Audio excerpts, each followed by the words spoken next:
সমুদ্রের ফেনা পরিমাণ গুনাহ মাফের দোয়া, কিয়ামতের দিন শাফাত লাভের দোয়া ও মুমিনগণ বিকালে কাফর হয়ে যাওয়া।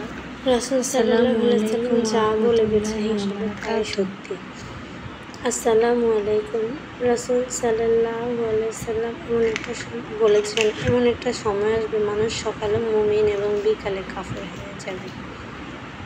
তা তো বর্তমানে চলতেছে। আল্লাহু আকবার।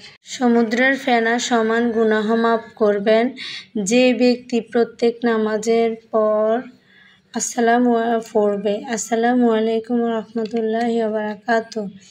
যে ব্যক্তি প্রত্যেক নামাজের পর 33 বার সুবহানাল্লাহ, 33 বার আলহামদুলিল্লাহ, 33 বার আল্লাহু আকবার, লা ইলাহা ইল্লাল্লাহু লা শারিকা লাহু লাহুল মুলক ওয়া লাহুল হামদু ওয়া হুয়া আলা কুল্লি শাইইন কাদির একবার পাঠ করবে, সে ব্যক্তি সম্পর্কে প্রিয় নবী হযরত মুহাম্মদ সাল্লাল্লাহু আলাইহি সাল্লাম বলেছেন, তার সকল গুনাহ সগীরা মাফ করে দেওয়া হবে যদি তা সমুদ্রের ফেনা পরিমাণও হয়।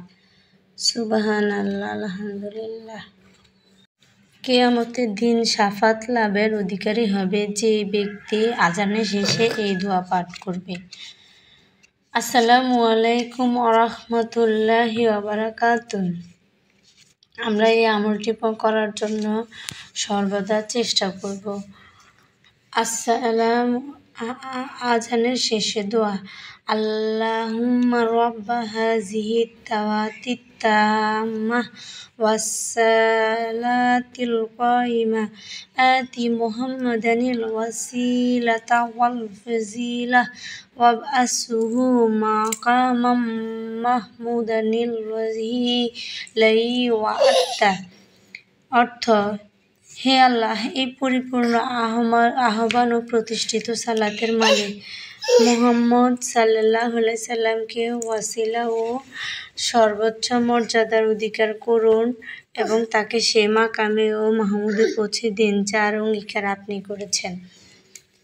কিয়ামতের দিন সে আমার শাফাত লাভের অধিকারী হবে। সুবহানাল্লাহ, আলহামদুলিল্লাহ।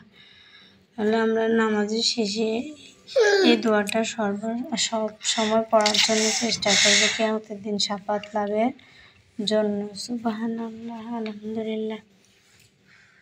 আল্লাহ হাফেজ। আসসালামু আলাইকুম ওয়া রাহমাতুল্লাহি ওয়া বারাকাতুহু।